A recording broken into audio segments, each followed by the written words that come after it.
on the podcast where the real fans meet. I'm your host for today, the professor, joined with your boy, Mr. Highlights. How you doing today, Mr. Highlights? Oh man, I'm heated up, excited about what we got to talk about today. I've been waiting all week. I've been ready. Let's do it, man. But how y'all doing, man? Good to see y'all. Man. Good to see everyone. We got a lot to get into. We're definitely going to talk about a lot of events that happened on Raw, but let's jump right into one big event. So, follow up from last week where CM Punk was meeting face-to-face in the ring with Roman Reigns, and he dropped that big line saying, "I'm going to bury you next to your father, Arthur." Right? Yeah. Did not sit well with a lot of people. Sika. Yeah. Did not sit well with a lot of people. Some people thought it was a bit over the line. Some people thought, well, that was just a low blow altogether. Some people thought that was just right on, what CM Punk does. Well, this past week, CM Punk was coming to the ring, said a few words. Before you get any words out, the Usos came in the ring and demanded an apology from CM Punk. Little did Punk do of apologizing, more so saying you all should be asking for the same thing from Roman Reigns. Ron G, how you feel about this? Boy, I feel like Punk got what he deserved. He should have got more. Wow. I mean, because you antagonizing who's supposed to be your friends. They see y'all hanging out, but seem like Punk is sacrificing his friendship with the Usos to get under the skin of Roman Reigns. And he's acting just like Roman Reigns because he said, "Oh, Usos, y'all didn't get y'all apology from Roman Reigns, so why should I apologize about this?" And he said Dusty Rhodes is irrelevant. So why he ain't got to apologize about what he said about Cody's daddy? But in these two situations that you're talking about, they got nothing to do with you. That's Cody's situation to deal with about what Cody wrote about Dusty. And he handled that by his win at WrestleMania 40. That's the Usos situation to deal with Roman Reigns.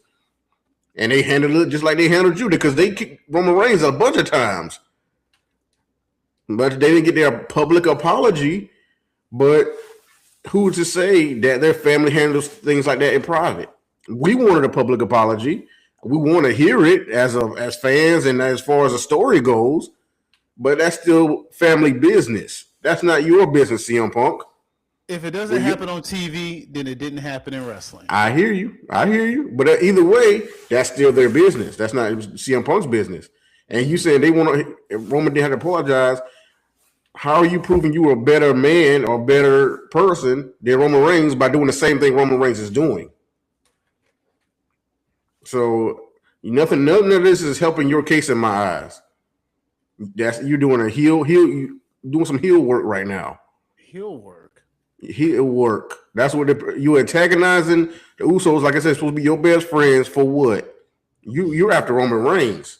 Heel work.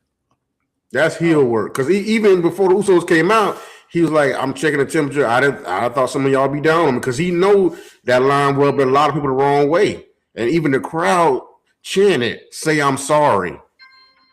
And that's all he had to do and move on from that situation. Because your beef is not with the Usos. You say you got respect for Sika, but you're not taking it back. But I guess from the CM Punk's point of view, if he apologized to the Usos, it's almost like apologizing to Roman Reigns. And he just don't want to do that.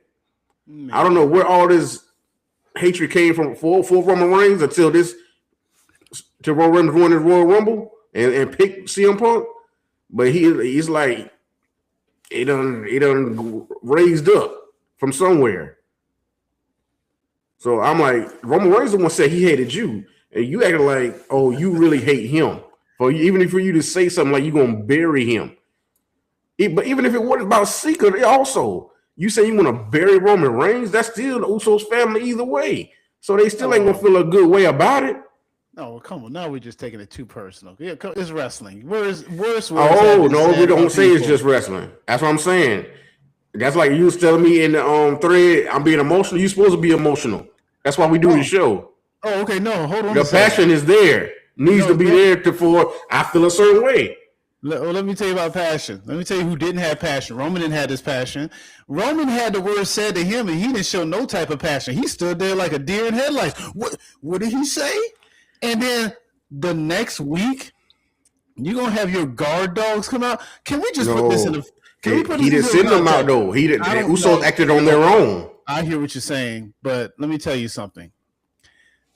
I've seen Jey Uso on a singles run since he left the bloodline up until he joined back with his brother Jay. Not at any point did he have the same intensity about anything. Where was all this intensity in your world title run? Where was this intensity on your world title? None of that. Now all of a sudden, you want to stick out your chest. First of all, can we address that when Punk came out, it seemed like he was on the verge of apologizing? Like, maybe we just let him, you say that, but I mean, let a man finish talking first. Because what's the last thing he said before the Usos came out? I had stooped down to, maybe he's getting to the point. Maybe he just has to put out his case. But if you're going to come out there barking in my face saying you demand something, oh, well, guess what? How about you take that heat to somewhere else? Don't come at me demanding nothing. I talk to my opponent how I talk to my opponent the same way he's talking to me. If you don't like how I'm talking to my opponent, we'll handle that when I'm done with my opponent. But in the meantime, this is me and my opponent talking. How about that? Don't come out here demanding anything. This is Roman's fight, right? If this is Roman's fight, I ain't his family, but this is still Roman's fight. He's the head of the table. It's Roman's fight. If the Usos are all about all of that, let Roman handle his fight and quit coming out for him. It ain't for him, no, because they told him it ain't about Roman. Oh, I hear you. It's not about Roman. It's about Sika. I hear what you're saying, but I'm looking at what you're doing. And what you're doing is coming out at because they could have approached him at any time during the show. They could have approached him in the back. They could have done that too. Okay, but Punk came out there. If you want to say that in front of everybody, we're gonna talk about it in front of everybody. Hold on. And hold on. Real quick, you remember the Usos came out at the beginning of the night to stop the Seth Rollins and all that. I'm sorry, to stop the Vision. The Vision, yeah. So they came out earlier. Kathy Kelly said, hey, what do you guys got planned? And Jimmy was like, no, we got something else to go handle. The show was at least 2.5 hours long. Yeah. You're going to tell me they had no point in finding Punk in the back? Be like, hey, man, they could have handled that. No. See, Punk came out at the end of the night. Yeah, we want to dress you right there. If I can't find you in the back, hey, I'm coming right where I know you're going to be at. You think Punk in the ring? In the back? You think he'd be hard to find in the back? I don't know. I ain't been back there. I would like to be back there. WWE, shout out to your boys. Okay. Let me ask you this question. You think Jack Perry had a hard time finding Punk in the back? God, that was a whole different story. Lord. That's a whole different story. We ain't want to bring that out here right now. We ain't going to talk about that one. But, and like you said, yeah, I wish the Usos would always act like this. This is the Jay I be wanting to see right here. But Jay is always more focused, more passionate, more what we want to see when he's around his brothers or any part of his family. If he got this on his family, that's where his passion is. Oh, but they need to find something else beyond his family to get him like this. I don't know what it is. I might get what it is, family. I mean, you're going to ride for him and do what you got to do. You're the right-hand man. But that intensity, though, I would have loved that during some point during his world title run. I would have loved it. This is what I thought was going to be happening all the whole time. I love the Yeet. It's fun. We've been there. We was part of it. But this is way more captivating. This Jay right here. And Calm Jimmy, he's scary too. You know what? You could have taken this Jay into Mania against Gunther. He wasn't even that intense when he was beating the crap out of Jimmy.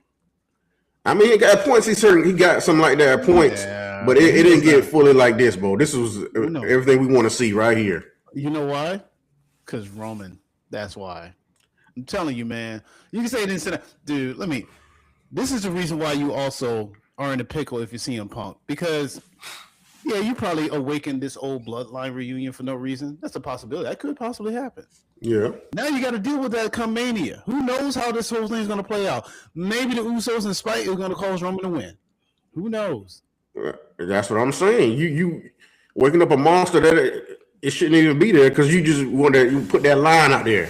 Well, yeah, be CM Punk. Stand 10 toes down. I get what you do. You the rebel. You gonna stand on no matter what it is. But you deserve what you got a hit in the mouth.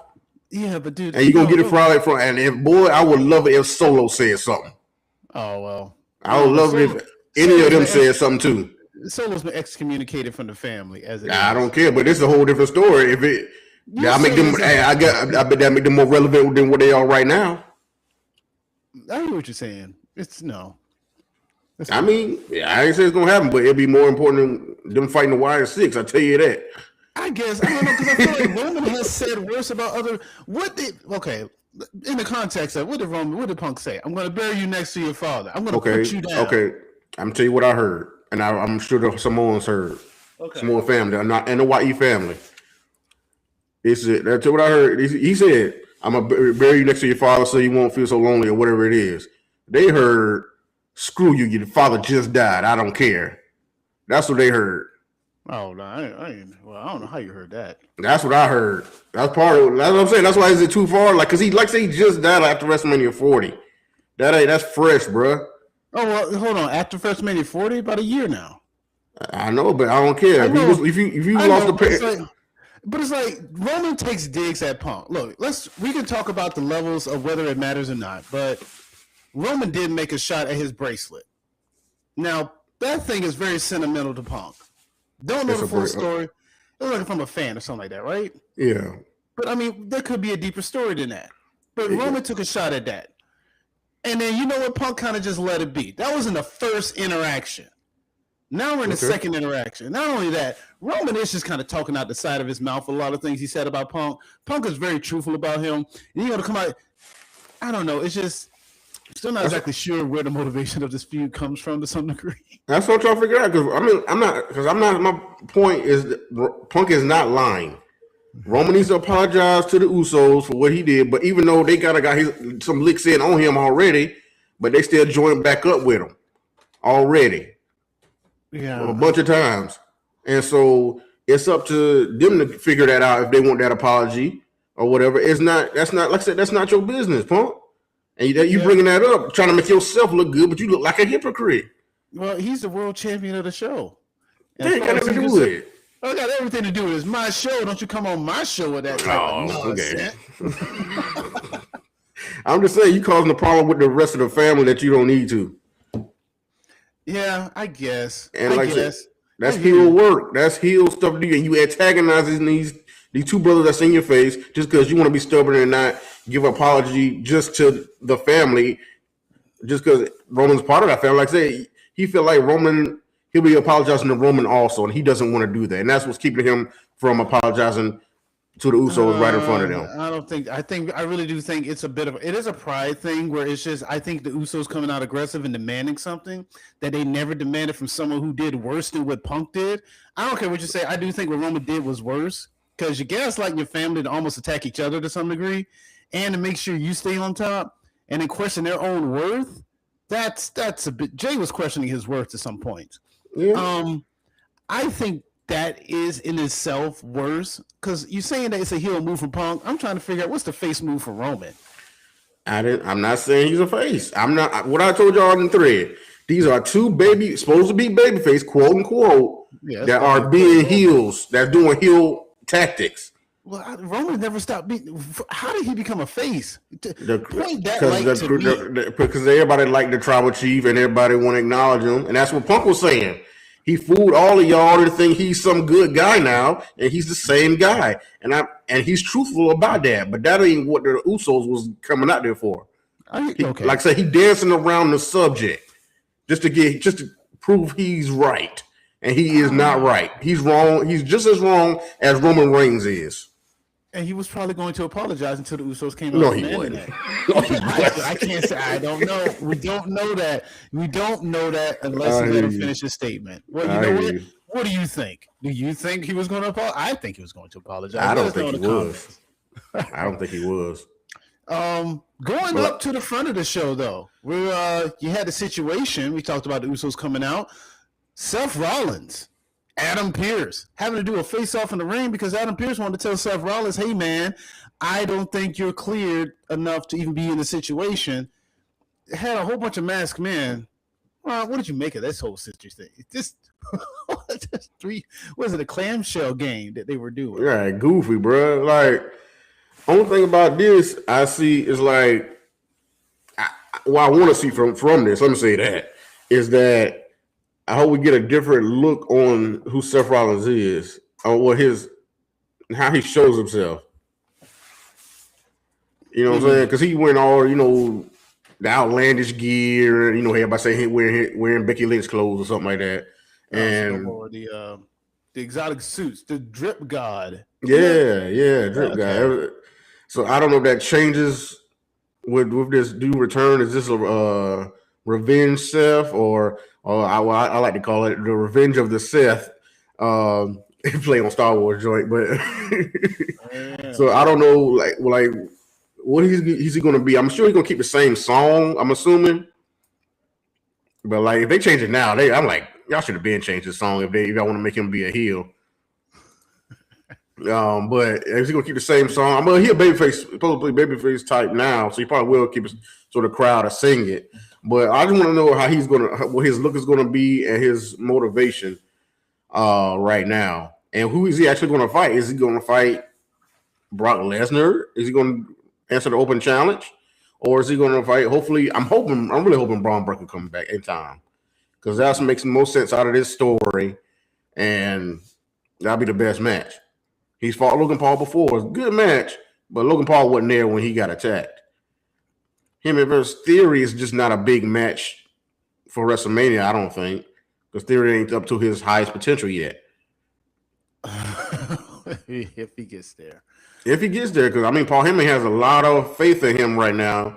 He even said in one of his interviews with Busted Open, he's in Shawn Michaels was in the Rockers. That's what he's compared Austin Theory right now to. Austin Theory, I don't know. I feel like he has something there too. There's something Austin Theory, but to that point, the Human Shuffle, Kiwanis, shout out. That was it was a weird little shuffle thing he did. It's weird, bro, because we saw we knew the one that's on the table. We know it's Seth, bro. Yeah, well, he confused me. I didn't know which one, but I quit. Hold on, you said Brock Lesnar? Is that the name you mentioned? Yeah, because he has the open challenge though. Yeah, that's what I'm saying. Because Paul Heyman be with him. If he go attacking Paul Heyman, why wouldn't you Brock Lesnar come out and answer to that? Because he already has his open challenge. I'm just saying, Seth could be the one to take it. He not facing the vision. He might not, like I said, if he don't face Logan Paul, that's why I'm trying to figure out where everybody is getting placed. Because if the Usos are facing Logan Paul and Austin Theory, maybe for the tag team titles, I would choose somebody else, Hardy Boys. But if they going back and forth with them, who else is there for Seth to face? You can do the rematch you did last year. What? For the world title. Oh, he could put him in a triple threat? Worst case scenario. I'm not saying it would make any sense, but that's another thing. He has to be a Mania. Who's to say he's cleared? You can just play the whole story. He's not cleared. He just wouldn't miss a Mania. He can still be involved because you talk about a tag team title. He can cost the Division of Tag Team Championship. So he can still be at Mania, but not be in a match at Mania. I think he's clear. No, if he's back right now, I feel like he's cleared. But if there's someone for him to fight, then you just cleared or not, you just say face and be like, okay, well he'll just interfere. Well, that for the sake of saving the story, at least. Yeah, that goes into the news we done heard as the rumored around now about Brock. Them saying, he don't want to lose until his retirement match. I'm like, bro. Yeah, apparently he wants to pull some backstage muscle. Danny, he doesn't want to lose any matches until he gets up to his retirement match. Who was that brought by? That's dumb. To me, that's dumb. So what because you're not affording none of the business by just beating somebody. Well, he might as well just face LA Knight then. If he ain't gonna lose, because I don't want him over fighting him and just get him beating Oba. I don't want him to beat Oba, basically. No, that's fair. That makes zero sense. That doesn't make another star. That makes him look bad. I don't care who it is, Brock Lesnar or not. That would make Oba look bad. If you're trying to make another star, especially for the next few WrestleManias, like Paul Heyman and everybody else talk about, a star for who they want Braun Breaker to be, Oba. That's Oba. Who they talk about Braun Breaker? That's over for real. How they talk about him. So in the end of it, here's how this goes. It's reported by WrestleLink. It's stating that Brock Lesnar reportedly does not want to lose the greatest stage of them all or any time heading into his retirement. Here's the problem. This is reported by Ubu. I think this is the one who actually broke the news story. Here's the problem. They know the audience wants Oba. Brock Lesnar and Paul Heyman essentially have communicated to WWE and WWE Creative that Brock should not job until his retirement. So that presents WWE with a unique issue because Triple H would like to book it at some point, Gunther versus Brock and Oba versus Brock. But if he books those matches, Brock would lose both of those matches. But if Brock doesn't want to lose those matches, that becomes the problem. And it's been suggested in the writer's room that Lesnar should face LA Knight. For what? The only reason I see him facing LA Knight is because LA Knight pretty much kidnapped Paul Heyman in the ambulance. That's the only way I feel like we even get there. So what does that mean for the open challenge? I don't know, because we're going to see this Monday, but I guess it'll be LA. Like I said, the only person I can see losing to Brock Lesnar is LA Knight. Because Seth Rollins, if he faced Seth Rollins, he's never beat Seth Rollins at WrestleMania because Seth Rollins cashed in on the triple threat at 31, and Seth Rollins beat him at 35 in the opening match for the Universal Championship. So they could play off of that, right. And then play off of Seth getting revenge on Paul Heyman, and so that's where that match could come from. But him and Oba just makes too much sense, and Oba needs to go over because you need to make another star. Stop. You know, I guess in the end of it, I don't understand how, like, what leverage does Lesnar have to say, I'm not going to do this? I mean, I feel like he just won't show up. I feel like he got enough money.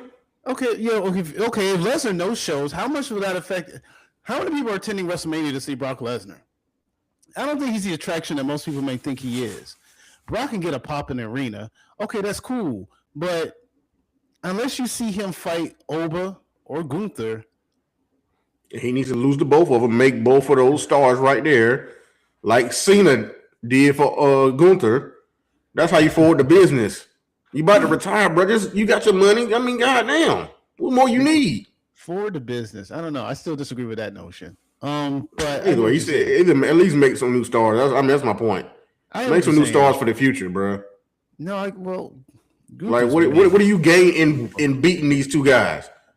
Oh, dominance. What do you gain for beating John Cena? I didn't like that match. That match was what, like I said, John Cena kept saying he got beat down like that to make him look big and strong, and then that really, like I said, that should be built up to make another star because whoever beats that guy should be a top star. Ideally. Yeah. And that's Oba, that's Gunther. Ideally. So, Brock said it's not going to work for me, brother. Man, go somewhere else then, bro. Go somewhere else. Go back to UFC, do whatever you got to do. I don't care. That's not going to work for me. Yeah, that's lame. That is so lame. Now, also on Raw, you had the gauntlet match with all the women where they had Bayley and Asuka. You had Ivy Now, you had Io Sky, and Lyra Valkyria. Bayley came out on top of this, the big win in the end. I just want to point out that Ivy Now did something that Rhea could not do. Let's get a pin on Io Sky. Oh man, that did happen. Hey, I mean, it happened. Coming up short, but that's like Bam Adebayo getting 83 the way he did, and that's what that seemed like to me. No, that's very fair. Yeah, it was kind of just handed to her to some degree. Right, that's what I'm saying. But I get you though. But so Bayley, Bayley versus AJ Lee coming up. I'm not sure when this match is. I'm pretty sure it's on Raw. I think it's next Monday. Next Monday. How do you feel about this? How do you feel about this match? You think it's going to go smoothly, or you think Becky's going to make her presence? Of course not. Becky came out of there. I'd be mad if I was Bayley. I was like, I won this whole little gauntlet thing. Like, I can't go to WrestleMania? Dang. Come on now. I need a match. I've been mad about Bayley. I ain't gonna lie, but I don't see Bayley winning. I see Becky coming out there and maybe making it like a multi-woman match. Adam Pearce might say, "Oh, you messed up the match," or so I still give Bailey a shot at WrestleMania, but still gonna put Becky in there too. We'll see. And maybe add somebody else. I don't know, but it could be a situation where the champion, who is AJ Lee, could demand Becky. Well, I can see that. Yeah, because she won't be a fighting champion, but unless she's gonna be fitting it more than once before Mania, I don't know. I mean, what's that really gonna look like? You gotta have you got a couple more weeks. Oh, you just gotta see AJ some more. Again, just not enough AJ Lee. Would like to see more AJ Lee. Yeah, I mean, she showed up last week, but not this week. I say this week. Oh, let's see. What else you had on here? You had Penta versus Grande Americano. A Grande Americano. Oh, Lord. Yeah, did he get cursed? Yeah, so what happened here is that the original Grande Americano, he had an interaction with Danhausen where Danhausen was demanding that he train him. He wanted to see his mask because he wanted to create a mask, and he put his hands on his mask, like, don't you touch me, and all that. He says, you gotta, what does he say? Vamonos? That's it, because Chad Gable's Grande doesn't really speak Spanish. Yeah. And then Danhausen says, okay, then he put a curse on him. Immediately, you had the other Grandes behind him, so they attacked him. And this is how Ludwig's Grande ended up taking the match, going against Penta, who gave a pretty good speech prior to the match about, following your dreams, WWE, the Intercontinental. He wants to be the people's champion. I respect that. Yeah. So yeah, you had Grande losing, Ludwig's. So, Danhausen made a big point about the mask. You have them now switching out opportunities from each other because, it's Grande. Is this how we get to the mask versus mask match where we discover who's the real who, or are we still slow burning this thing? Yeah, you might as well go ahead and make the match now. I mean, because all we're going to get is, like I said, a bunch of them facing off against each other, like him facing the other smaller Americanos or whatever they are. And that's all you're going to get leading up to this. But other than that, just go ahead and make the match. We know what's coming. Unless that match is just going to be, like I said, Raw after WrestleMania or whatever, because they try to get the biggest matches on this card. And I don't think that's a real big match. So I don't know. Some people feel like the Mania card should be somewhat more so figured out by this point. It should be. You feel like it's moving a little too slowly with the build of some what the card can be? Because still, let me see what we have figured out. Let me figure out what matches do we have set. Like I said, they still might add to the main events. I mean, I don't think they will because the way Roman and Punk going, I feel like that's just set between them two with how it's going. Cody and Orton, it's a story, very much a story there, but I wouldn't be surprised if someone is added. I don't know who exactly it would be because I feel like Drew is going to face Jacob, and that story is going to be unfolded about Drew attacking Jacob. And he lied about that. So what else? We like to say Rhea and Jade. I feel like that's gonna be one-on-one. Like I said, you had the Twitter stuff going on or X or whatever, and so that's the start of that. And then they did that face-to-face, but somebody definitely could be added to that. I mean, so they could shoehorn like what's her name, Tiffany in there because I don't see what else Tiffany is going to do really. So I wouldn't be surprised Tiffany Stratton gets in there. Liv and Stephanie. That's very interesting. I do like how that's going.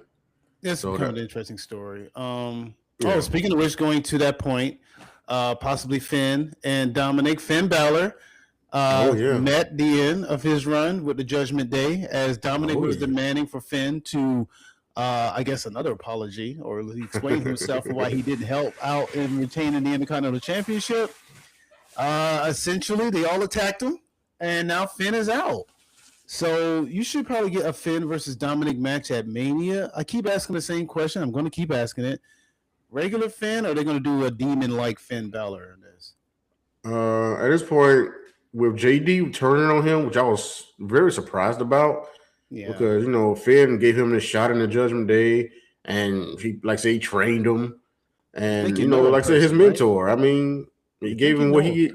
Yeah, without the Judgment Day, I don't think JD would be nowhere near on TV like that. Mm. So Finn giving him that, and I feel like JD should be very loyal to him. So that's very much a big story out of this. So all them attacking him, and so I think the demon will come out just from that because he's by himself. He is. I don't know. I gotta see what happens to the build of it because he's by himself. However, we don't know how much of the number game is going to play an effect into it until it starts playing an effect. Yeah. So it's like I look at from. So I don't know. I'm being reminiscent in a way. Judgment Day. Here we are. This group started back 2022, I think. I believe so. Edge recruiting Rhea, Damian. Yeah, because Finn. Yeah, they came after WrestleMania 38, so yeah, 22. Oh, look at that. Bringing in Finn. Finn immediately kicks out Edge, and it's them three. Mm-hmm. And then we talk about who became a star. Dominic, right? As soon as they recruited Dominic, things just kind of picked up for the whole. Oh, yeah, it took off with Dominic joining. Yeah. Now here we are some years later. Dominic is the elder of the group. He is essentially the leader of said faction that made him a star. Yeah, he done came on. He like I said, he done involved a lot. For the Pokemon fans, I know they love that part. But yeah, he don't. What's up, Lonnie? What's going on with you? Media prediction part. Yeah, I mean Dominic, he has to be the head. I mean, well, really, a lot of this time, the women have been really the low key head of this Judgment Day. Well, with Rhea and now Liv, so they've been the low key leaders. So I gotta give a shout out to them throughout this whole thing. Like we had Carlito in there, in and out. R-Truth was in and out. That was entertaining. So the Judgment Day has been very relevant since then. They found a way to stay on TV and be on TV every week. As much as we want more for Finn, he's still been on TV more than a lot of people in the back. But now that he's out of the group officially, we'll see if he can get that aura back, and that's what I'm waiting on. Like especially if he come to Demon, I feel like that'll give him something, an attraction, especially for WrestleMania, and give him a leg up. I think he just needs to be like the Prince Devitt character in NXT. Just be that guy. Just kind of be cool and confident. For the most part, yeah, he'll be that. But the Demon comes out at the big show. So I mean, we talking about WrestleMania. I know, and that's why I kind of don't. I honestly don't think I want the Demon. I don't. It feels like I don't know. I just rather have Finn pull it off somehow. Just have him win it because the Demon feels like a thing that's better suited when it's another supernatural. Bring out the Demon if he's going against the Wyatt Six.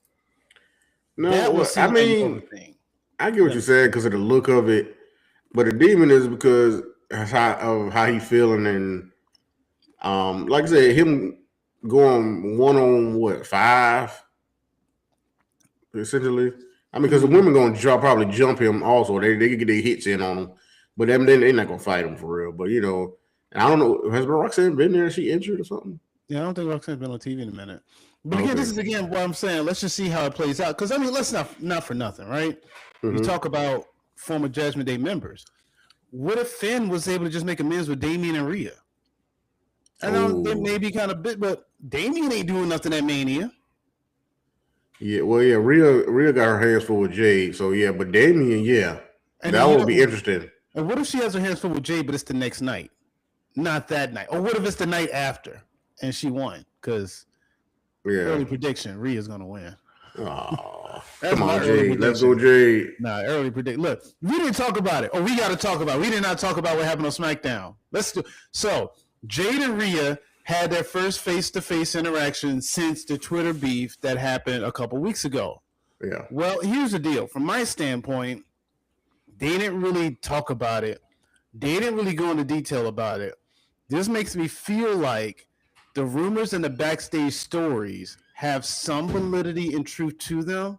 With that said, they're going to move the title off of Jade, put it on Rhea, and just play the rest of it out from there.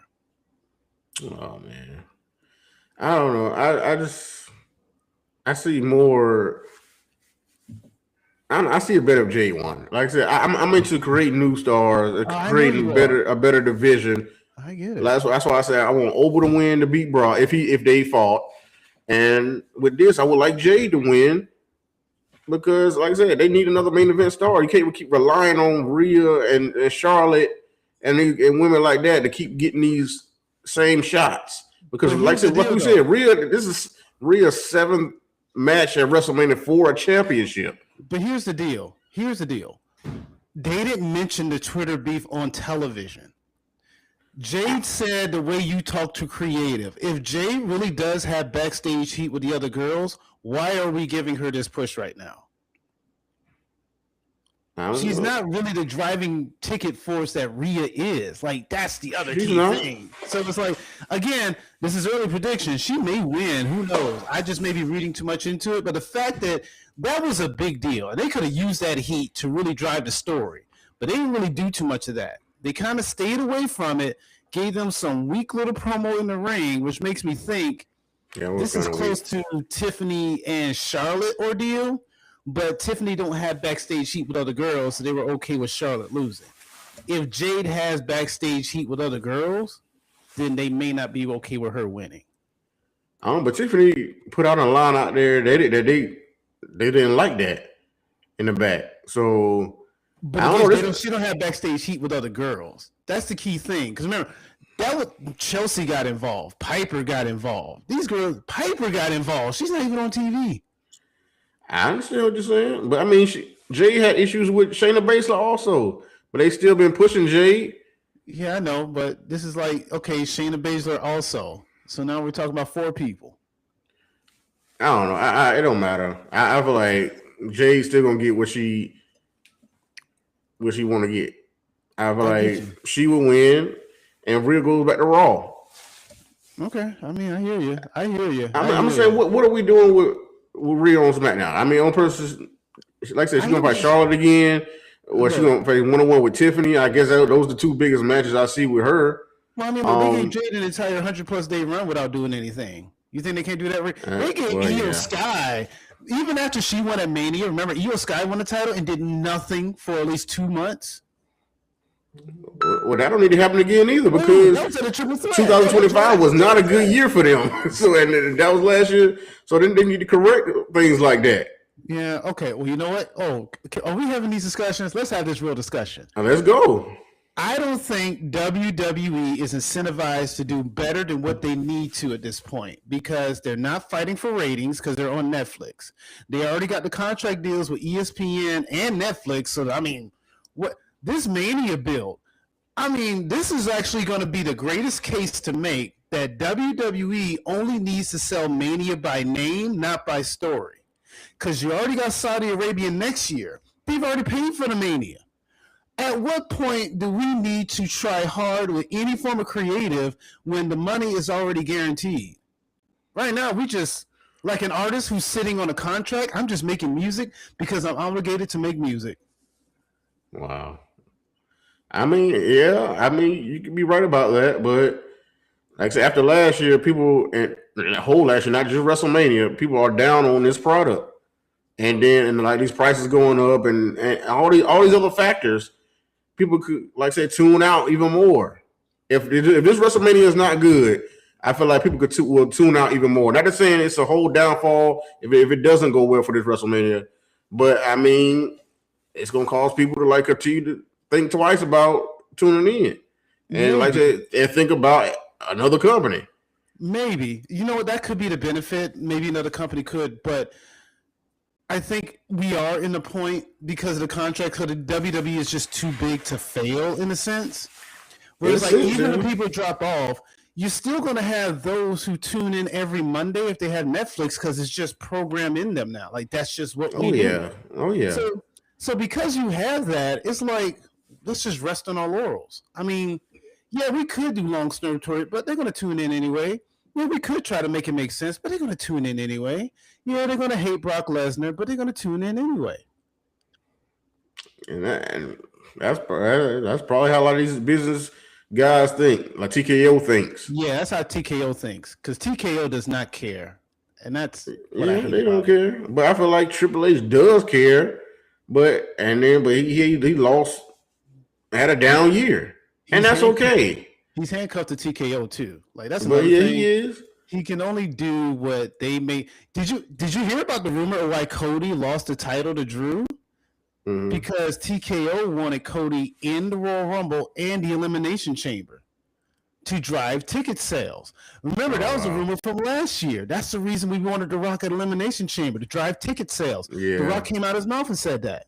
Yeah. So it's like they're not even allowing for booking to be made on story, but more so what can possibly get a live crowd.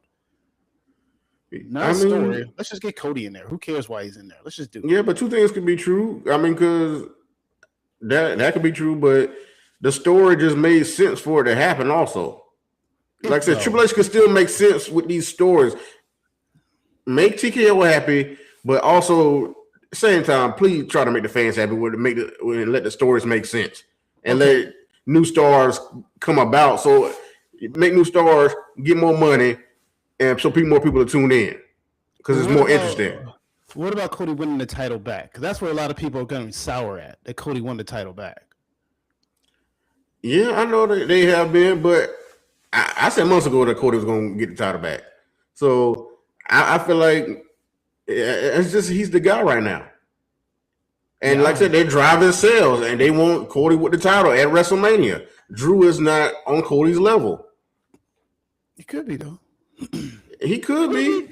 I wouldn't have been mad at the Fatal 4-Way, but more attractions are with the one-on-one feel. And him and Randy are going to should have some good back and forth.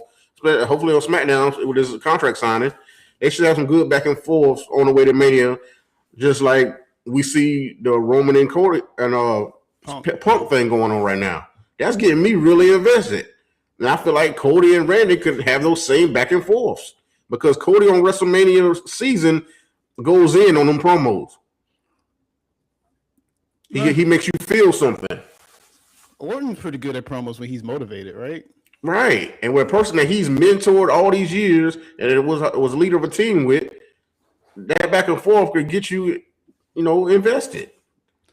People think they guessing about how it's gonna go, but you don't know.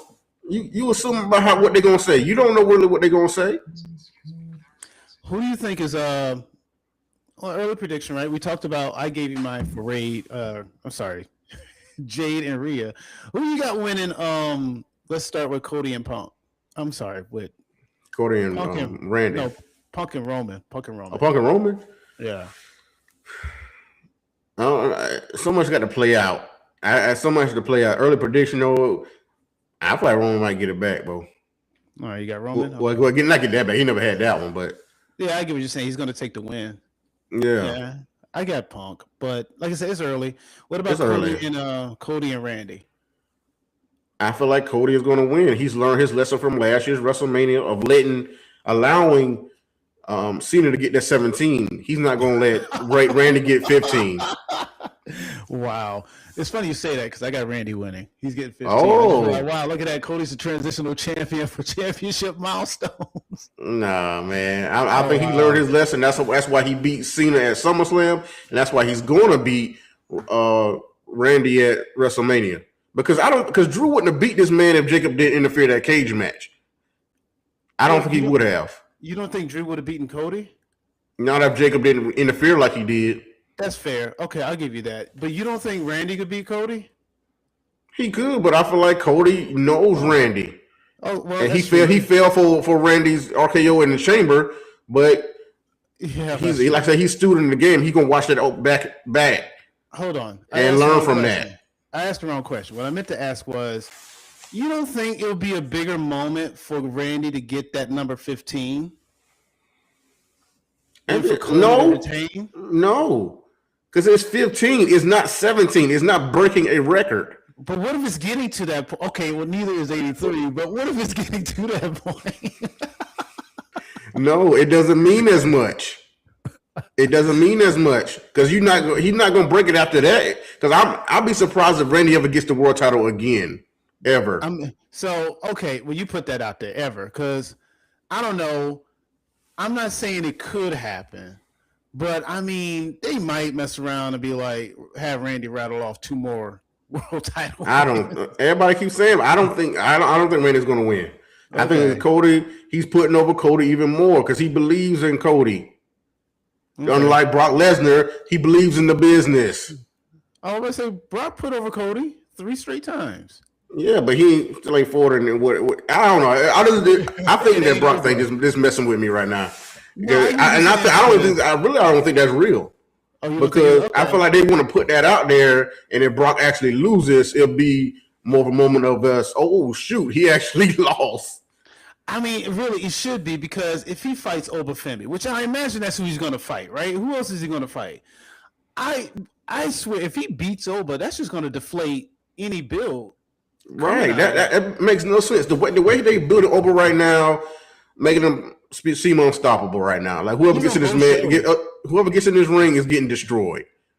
Because him and Rusev, that was his biggest challenge so far, and he destroyed him. I'm not sure. So there's no Braun Strowman. I don't know who else he can fight. I mean, I would say Bronson Reed, but he injured right now. Yeah, that's what I'm saying. I don't know. I'm trying to think, like, what big guys are there? Oh, does he have to just fight like small, not small, but light heavyweights? Yeah, I mean, but he needs to fight somebody more upper echelon. I mean, him and Damian Priest would be crazy. Oh, come on, don't do Damian Priest like that. Okay, I'm just trying. I know. I'm saying no. I don't want to treat him like a jobber, but I'm saying if you're going up the tier list, I mean, you want to find bigger guys. He's a big guy. He's coming down the tier list, though. It's like that's the problem with Damian. Damian last match he lost was a qualifying match to the Elimination Chamber. He took the pin, so Damian needs a little refresher. But did they just win on SmackDown though? Him and R-Truth? Oh yeah, they're going in the tag division. They're probably going to tag titles. I'm just thinking of people like who he could fight. He already beat down the War Raiders, or those 2 bigger guys. Haven't beat the Creed brothers. Oh yeah, I mean that'll be a good back and forth. Because they can actually wrestle. Or Otis. He can fight Otis. Yeah. I feel like he's facing kind of like lower tier heels right now. And so, I don't know. I'm trying to see how they playing him off. I don't know if he's fighting like bad guys right now. Or heels at the moment. I don't think he's fighting faces at the moment. I'm sorry. Jumping to another segment of Raw real quick. I think it'll be the last thing here. You had a backstage segment with Javon Evans and Kofi Kingston. Kofi Kingston extending his hand again for Javon to, I guess, be mentored by the New Day. How do you feel about this? I would love for him to do it, but it just don't seem like he would. He's too much of a good guy at this moment. He's too smiley for a lot of people. So this might work. I mean, who they thought was too smiley, and they put him with a heel group, The Rock. And so New Day is not as relevant at the moment, but Javon joining them might mean something. Okay. Well, and I don't like the only reason I wouldn't like because there's too much comparison. Oh, he's little Kofi because he got dreads too. That's the only reason I kind of wouldn't like it. But I mean, I don't know. I still love New Day and Javon, my guy. So, well, I have a different point of view. I see this as Kofi trying to put himself on that boy's coattails to keep himself relevant in this business. I ain't trying to hear that mess. No. Hey, plenty of people have done it. Plenty of people have done it. Yeah, Road Dogg and R-Truth. He said it on Unreal. I know. It was out there. We saw that. We get it. Yeah. One for R-Truth, Road Dogg would be a no-name Brian Johnson or Adams, whatever his real name is. Let Kofi get up there. I don't care. Let Kofi be on TV. Here's the deal. The New Day, we all know, has success. And we all know Kofi Kingston has success. But you know when that success started? When Big E was no longer part of the faction. So, I don't know. I look at it as, we look at the New Day and think, oh, they're a divisional, they're a prominent team. But it's like, yeah, they're a prominent team when they're all together. Individually, or at least in this separate group of them two, they haven't really shown me great success. And I'm not exactly sure what Javon would be able to gain with them. Honestly, I feel like, you know what it feels like?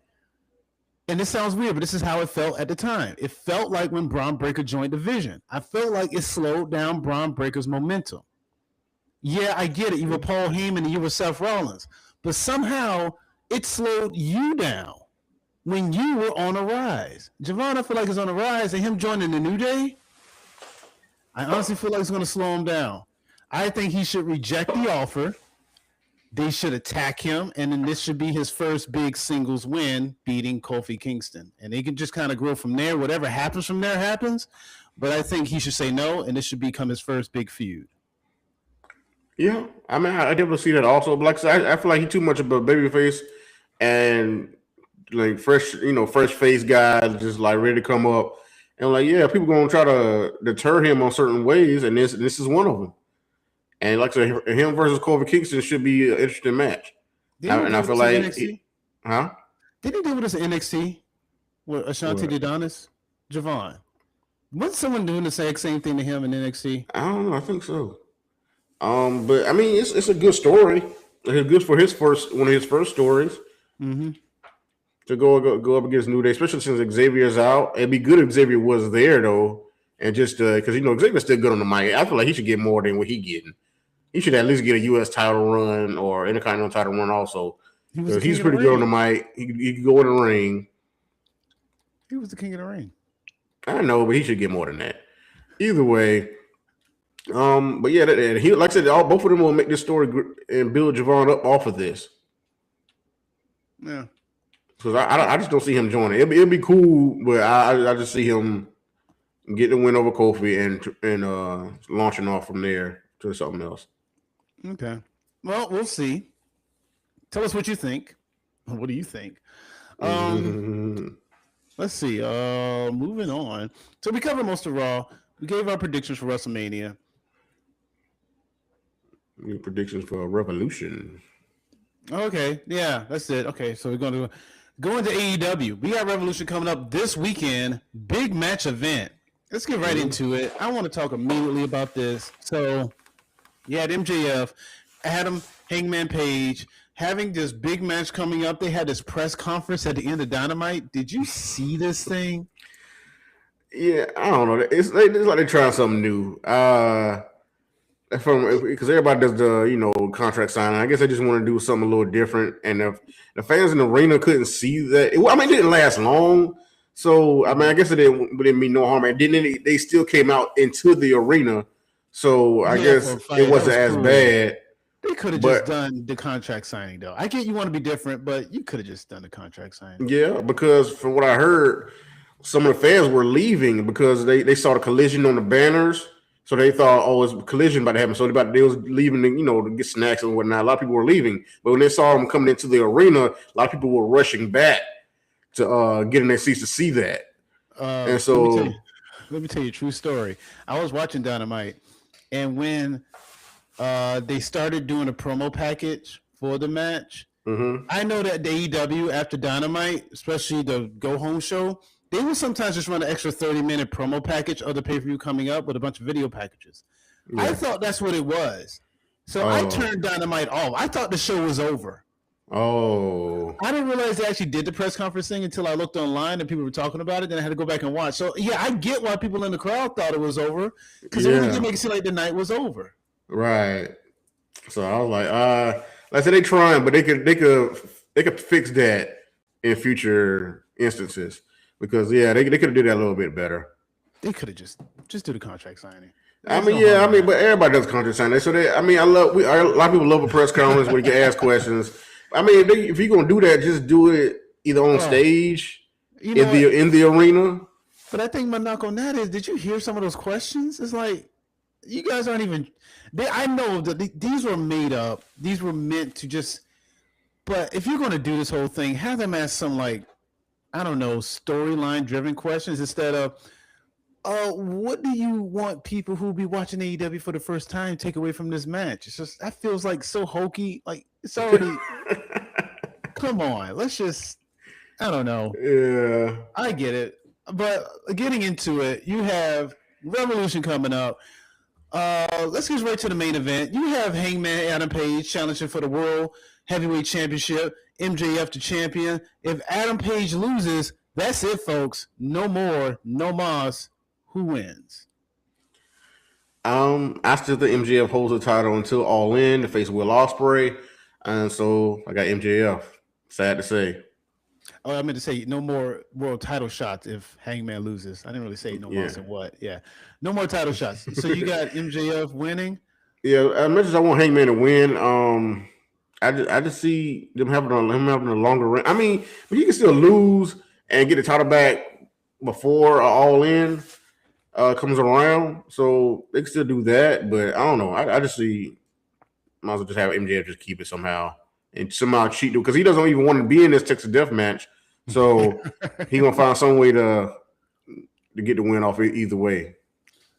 I think MJF is going to win as well. I think he's going to win by somebody's going to come back because AEW loves to do returns at these pay-per-views, especially Revolution. It feels like, yeah, I kind of feel like it's going to be MJF to win, and he's going to win based on someone who's going to cost Adam Page.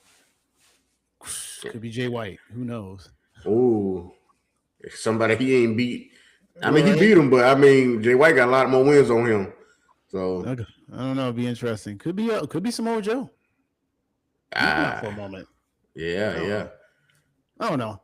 I think he's gonna be out a little longer though, because they've been looking for new members for the Ops. So I don't know. Oof. Yeah, they lost everyone. Samoa Joe, Hobbs. Boy, what you gonna do? I know, right? Okay, you got nobody. You better go join the Death Riders and figure that out until then. Hey, boy, they got enough people though. Good. Please don't look at the Don Callis family. At least, jeez. No, don't do that. Too many people. But next up, you have the AEW World Tag Team Championship. For the 50-11th time, you have the Young Bucks versus FTR. Who's going to win this one? Oh, please let FTR win because, like I said, I didn't like how it has been building up with the Young Bucks on this side. I know FTR attack their family and whatnot, but I don't know. I'm just going for FTR in this. I just like them better at this moment. I feel like the Young Bucks are regressing and going off for old glory right now instead of building something else like they were before. So let's go and FTR get this. Yeah, I totally agree. I like the fact that you pointed out how they're kind of moving backwards in time instead of forwards. You're not young anymore. I like the Broke Bucks. I thought the Evil EVPs, it wasn't my favorite, but at least it was something different. This going back to the Young Bucks, you might as well be Generation Me then. Let's take it all the way back to TNA if you want to be that group. Right. So yeah, bring in FTR, all fists, no flips. If you're going to bring it back to something, bring it back to when wrestling used to punch you in the face for dressing like that. So yeah. FTR. Right. Next up. You know what? I'm not going to say this, man. I wish you want to do this because this was number one. This is probably going to be in a pre-show, but we got to talk about this. Ricochet is defending his AEW National Championship in a 21-man Blackjack Battle Royal. If I don't know how Ricochet has yet to come on TV demanding Tony Khan to reverse and get him out of this match. Ricochet should be like, I am not doing this. You said Battle Royal? Okay, hold on. 21 that ain't right. Battle Royal. And the only person named so far is Tommaso Ciampa. Yeah. But yeah. He's defending his title in a 21-man Battle Royal? Nah, bruh. I mean, unless he has his group with him to, keep him in there. But I mean, still. I mean, are you able to pin in this Battle Royal? I don't know. The Blackjack Battle Royal, I had to find a specific because AEW. Yeah, they be having all kind of different kind of stipulations. So I'm trying to figure out like how all the ways you can win this one because they be having a little different. Like you can throw them on top rope in the last few, it's a pin match now. Oh yeah, wow. I like that rule. Is that not a rule in the match? That should be. I mean, I don't know if it's in this match, but I mean they've done that before. That's why I was like, that'd be better. TNA had the reverse battle royal where the objective was to get into the ring. And then once everyone got into the ring, the objective then was to knock those who got in out the ring. And then I think when it came down to the last 4 or the last 2, they had a regular match. That sounds like a lot, but okay. It is. That's how I feel about war games. If wrestling has that complicated of a rule, I don't even want to know. Yeah, I don't know. That sounds like a lot to me. But I'm hoping Ricochet just still pull his out. I mean, but There's so many stars that are good in this AEW. So I mean, anybody, depends on who's in it. I gotta see, but I still kind of want Ricochet to pull it out. I want him. If he lose, let it be like a regular match with a feud going on. You think Bobby Lashley comes back in this? Oh, okay. Well, yeah, never mind. I want him to win. If he comes back, I want. If that's the only way I want. If Bobby Lashley don't come back, I want Ricochet. But if Bobby Lashley does come back, let Bobby get this. Yes, I really still think that belt was made for Bobby, and Ricochet that'll won be it that'll be perfect. With Bobby. That'll be perfect. All right. So next up, officially, not even officially, because I don't know what the match card is going to be, because they have Big Boom AJ versus TBA, and that's. Oh, they just love to give him a spot, boy. That's where they love giving him a spot.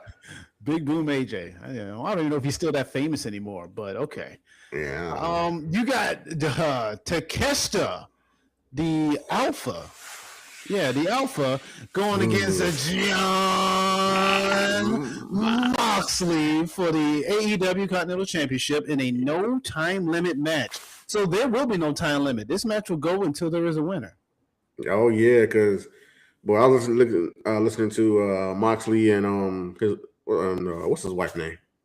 Renee Paquette. Renee, yeah, they had like a little walk. It was walking at night in the streets, having an interview, like kind of an interview. But I mean, they're acknowledging that it's his wife. So I mean, it's kind of like a couple walking at night and just talking. Conflict of interest. Yeah. So it's kind of weird. It wasn't weird, but it's kind of weird. But conflict of interest. Yeah, but Moxley just going through his career and why he does what he does. And he was talking about this match with Takeshita, and he's like, I'm not afraid of him, but I know he could beat me, but I just won't allow it. Not in this match. And for him to get that draw, it made him sick. He's like, I'd rather lose than to get a draw. Yeah, did you see how he reacted? Oh, he was so angry. Yeah, he was so upset. Mad at the end of that match. And I get it, right? But he gave Takeshita his props or whatnot.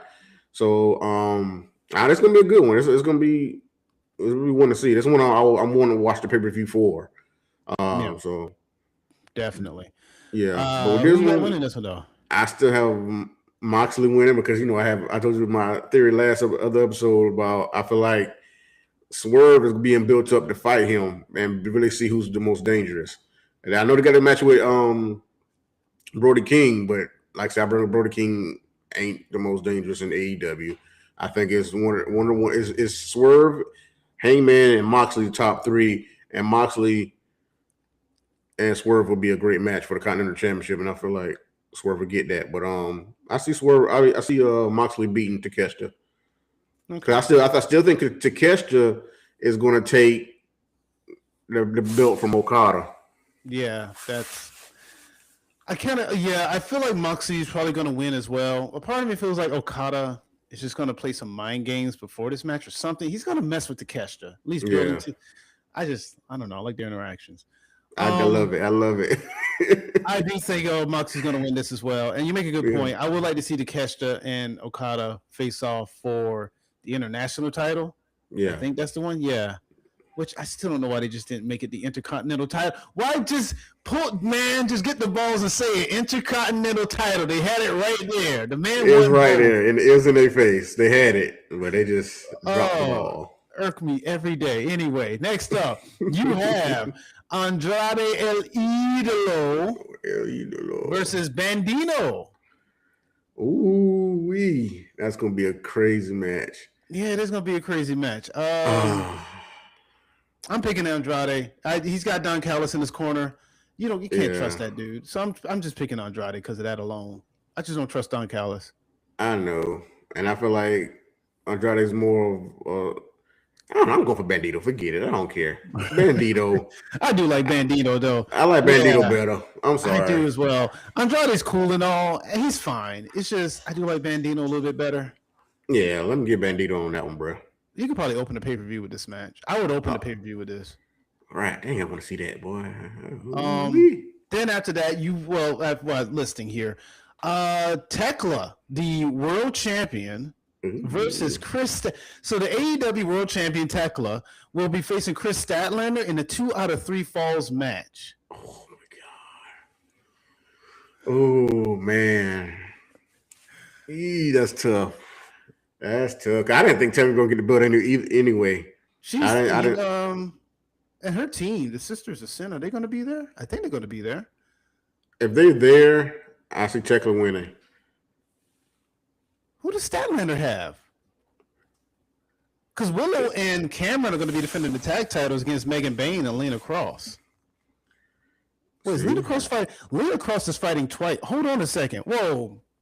There's double duty. Let me bring this up first. They've been doing that a lot lately. So Willow Nightingale will be on a pre-show defending the TBS championship against Layla Cross. Why is that on the pre-show? Because later in the night, the Babes of Wrath, which is also Willow Nightingale and Harley Cameron, will be defending the tag titles against Megan Bayne and Layla Cross. So Layla Cross and them are going to be doing double duty tonight. Someone's leaving out here with one or not both belts. Yeah, I think they're doing that because I guess they really want people to watch the pre-show. Because that's crazy. I feel like the TBS title would be on the actual card, not the tag titles. But do you see how they do their pre-shows? How it overlaps? Yeah. The main event of the pre-show will overlap into the pay-per-view and become the first match of the pay-per-view. They've done that, yeah. So you think that'll be the main event? I think the pre-show. Yeah, I think that's the main event of the pre-show, and it's going to overlap into the main card. The main card, yeah. Okay, I can see that. Well, I mean, I guess it's either way. I guess they're giving like the time between these matches for her. Dang, bro.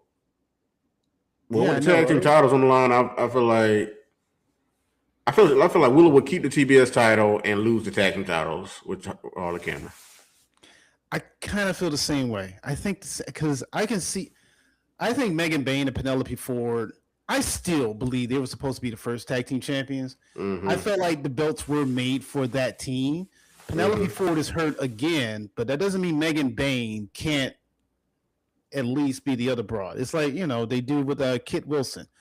Okay, the other one's out, but we can do something with this one. So yeah, I see them winning the tag titles. With that being said, I got Chris Stat. I think Statlander's losing. Yeah, I was going to say she's going to get the belt back. I think I got Tekla winning. Yeah, I'm going with Tekla on this one. Much I think Chris Statlander still better in ring, but she needs, like you said, she needs something, right? Yeah, I feel like a chase is probably better than a reign for her. Yeah, she's better off chasing. Mm-hmm. Tekla can hang on to it. And then she could probably lose it to a face Mercedes if that ever happens. Oh, because Mercedes lost another title recently. Yeah, because when Mercedes feel to come back, I don't know if she'll still be a heel or not, but I don't know either. That's what I'm trying to figure out. Because she's lost. I don't know, but Tekla just defended the title on Dynamite recently against Thunder Rosa. So I was like, they're getting these title shots. Sometimes when the champion's about to lose, they'll get a title shot out the way so they get the a good victory. Yeah, so they could be like, okay, well, at least they got some wins under their belt before they lose. Yeah. Well, yeah. So that's what I'm thinking about. So I mean, that's not a bad point. I see what you're saying there because Thunder Rosa is a former world champion, and that's a 2 out of 3 falls match. Chris Statlander could win it again. I don't know. We'll see. I'm still picking Tekla, but I don't know. Chris Statlander could win. That could go either way. Yeah, that could go either way on that one. The next up, you do have the Trios Championship, which would be Okada, Kyle Fletcher. What do you call him? Proto-Okada? Proto-Okada and Mark Davis versus Jet Speed and Mystico. They had to replace Adam Page. They got Mystico in his place. Oh, man. I see Don Callis still keeping it, but that's going to be a hell of a match. Because, oh, boy, Speedball and Kyle Fletcher on Dynamite. Yeah, that was a pretty heavy match. Dude, I don't know, man. I kind of feel like Speedball should have won that match a few times. Boy, it looked like it. I swear it did. Yeah, it really did. Hey, Kyle Proto started doing his thing, man. He be kicking out a lot of stuff. I'm not a big fan of Mike Bailey, but you like Karate Kid. The karate stuff could be a bit much at times, but there'll be moments where it's like, you kind of get into it. Yeah. There'll be moments, but I'm still not a fan of his. Like, I don't root for him to win, but some of his matches are still pretty cool. Yeah, I still love Briscoe. I don't root for Mark Briscoe to win, but some of his matches are pretty cool. Oh, they are. Yeah. I love Mike Bailey and Okada. That was still I still love that match. Yeah, that was. But yeah, this one on Dynamite, man, it was a killer. I love what it is with Mike Bailey. I hate his. I get it because of the velocity of the attack, but I hate his little backflip to the knee drop. Because when he misses it, he looks like an idiot. It's like, why would you do that? Yeah. But he's still cool. I would like to. I call him Karate Kid though, but man, like I said, them kicks be lethal. I mean, I don't know they better than what's old boy name, the Golden Lovers. I think with Kenny Omega. Oh my goodness, Kota Ibushi. Yeah, that's it. Yeah. He got the most lethal kicks I done seen almost ever. But oh well, what about the Miz and his it kicks? The most must-see kicks on. You don't stop it. Well, I can't even finish my statement. I ain't fooling with you right now. You know that Miz. All right, so another match you have set up here. This was made as of last night because a lot happened. Roderick Strong coming in to save or to help out Orange Cassidy and Darby Allin against the War Dogs, David Finlay, Clark Connors, and Gabe Kidd. Well, I'm sorry, they're just called the Dogs. They're not called the War Dogs. Oh, dogs. They should have called themselves the War Dogs. Are they not called the War Dogs? Okay, that's fine. Mm-hmm. Who did say they're facing? War Dogs who?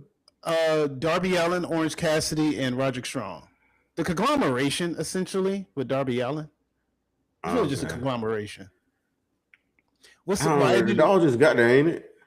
Yeah, they most part, all of them just kind of got here. Gabe Kidd came in through the Death Riders, but he's not a Death Rider. Yeah. But David Finlay and Clark Connors just recently signed, so they're carrying on the thing they have from New Japan, I imagine. It's more star power on the other side, but I feel like they'll sneak one out. The dogs, it is. Yeah, So AEW is a weird world. It's where the best wrestle. And the thing about where the best wrestle is that just because you're a debuting star doesn't mean you're going to get a win. No, because you're competing against the best who wrestle here. Yeah, I understand. So the dogs could lose, but I can also see them winning because I don't know. You got a new group, make them legitimate. Yeah, I see them winning. I mean, it's not a match I care about like that. I'm be honest. No, I don't. Don't get me wrong. I'm not. Yeah, I'm not losing sleep.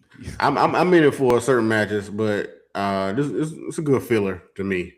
No, yeah, it's a filler. You know what? I'm gonna be honest with you. The 6-man tags, the AEW, the 6, 8, 4, 20, 80-man tag. Yeah, they could be a bit much at times. This pay-per-view already has 2 trios matches, along with 2 tag matches. That's a bit much. Yeah, so I'm fine. This is definitely a filler match. It can go either way. Coin flip it for all I care. Yeah, I mean, it's not forwarding a story to me that much. So I take it or leave it. Yeah, so we'll just leave it as taster's choice. Who do you want to win? That's where it is. Right. Okay. Put it in the comments. Yeah. The last match, I do have to mention this because it's Toni Storm, right? Timeless Toni Storm versus Marina Shafir. Everyone banned at ringside, 1-on-1. Ooh. Who do you like in this match? Oh man, I'm gonna go with Marina because I feel like Tony got that haircut match. They won that tag haircut match, so I think Marina need to have a get back on them on Toni Storm. I'm taking the Timeless one. I mean, I understand. I mean, she's good. She's still. Yeah, she's still timeless. She's that good right now. I think, I don't know. Tony, I'm rooting for Toni Storm. That's the other thing. I just want Toni Storm to win. Nothing against Marina Shafir, but in the build of the story, I have felt bad for Toni and how Marina has just kind of been dogging her. Like, all the interactions, Marina has gotten the best of her, though. Yeah, I guess so, yeah. I kind of feel like, I don't know, I'm Toni Storm, so yeah, I'm rooting for her anyway. Okay. I like Toni. Yeah. All right, well, there you have it. That's we picked out Brody King and Swerve. Oh, did we not pick that? Yeah, I know we got Swerve winning. I'm sure we both got Swerve winning, but I'm just we had to say it. I do have to say it. We got to talk about it at least. So it's not. Should they call this match the most dangerous man in AEW match? Because that's what they're building this at. I mean, it's called a singles match, but I feel like they should put this as the title: Brody King versus Swerve Strickland. Whose house? Hey, Swerve's house all day, baby. It's Swerve on and get that, bro. I feel like they're trying to give Brody King an out. I feel like his arm was injured or something. It's hurt. Yeah. I feel like they're trying to give him an out, especially since they're going to be like kind of in his hometown. So, I don't know. Either way, I don't care. Swerve winning. and he gonna take advantage of that. So I tell you whose house? It's the House of Black. No, they're not. Oh, they're not a thing anymore. Okay, nah. Never mind. It's Swerve's house. So yeah, I got Swerve winning this as well. Yeah, I like Brody King. He's cool, but he ain't Swerve. I get it, right? Yeah. Most dangerous man. He's big. He's tatted. He looks dangerous, but he ain't as dangerous as John Moxley. So, all right. I Like I said, that's gonna be the real challenge for Swerve right there. And like for that Continental title, I feel like that'll be a good back and forth. He ain't as dangerous as Hangman Adam Page. No, I take that back. You know what? Brody King is not as dangerous as Darby Allin.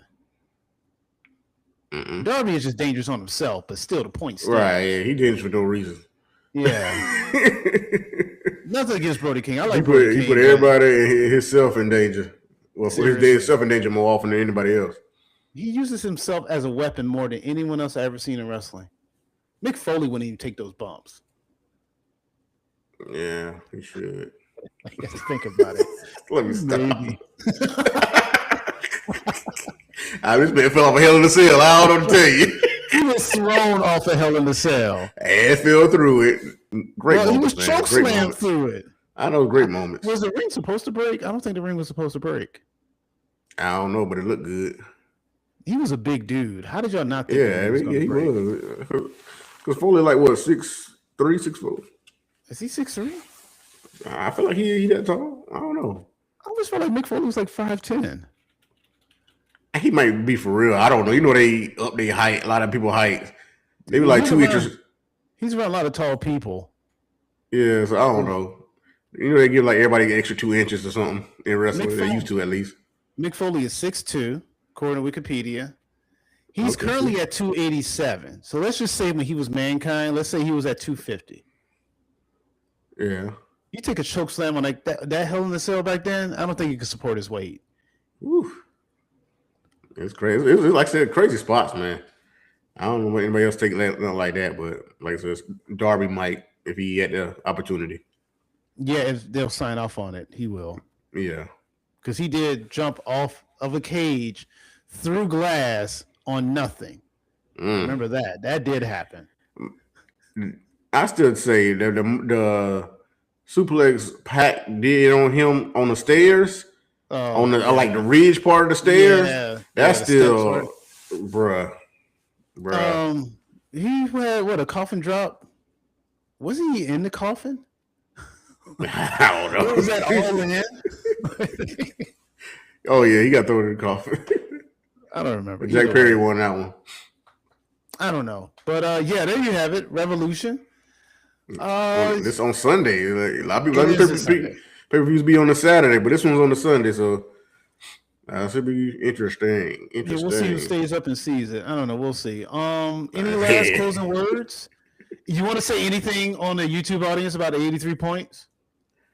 Oh man, hey, show love to that Bam. I don't care how he got it. I don't want he passed Kobe, but hey, congrats to Bam Adebayo. 43 free throws, man. God dang. 43. He had 36. I mean, he only made 30. That's 36 points right there. Let's just. I mean, right. That's kind of given. It adds to it. It helps. Yeah, it helps. I mean, like I said, congrats. This is probably the biggest thing he ever gonna do. Let's say you're on a team that wins a championship. I mean, that'll be icing on the cake for him with this. I think this is gonna be his moment. But I mean, we'll see. He's not a scorer, so that's a lot of people are like kind of hating on it.